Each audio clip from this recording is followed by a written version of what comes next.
সবই তো জামা কাপড় ভরা, টাকা কো? টাকা থাকবে দেখ, আমার সামনে এটিএম থেকে টাকা তুললো। রিঙ্কি, এতক্ষণ একটা কাজের জিনিস পেয়েছি, আর পুলিশের ভাড়া করতে হবে না।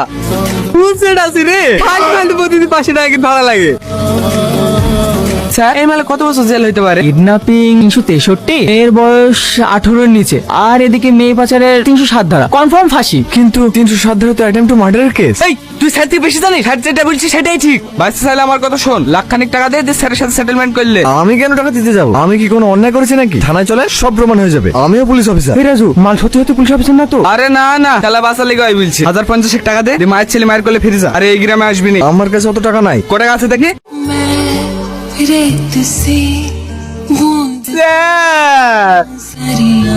আরো 4 জন আছে, ওদের অ্যাড্রেসটা নিয়ে ইমিডিয়েটলি অ্যারেস্ট করো। Okay sir. এত লেট হলো কেন আসতে? একটু থানায় গেছিলাম। কোন থানায়? এই তো মির্জাপুর থানায়। তুই এই থানায় কি করতে গিয়েছিলি? এখানেই তো আমার পোস্টিং হয়েছে। মানে তুই যে আমাকে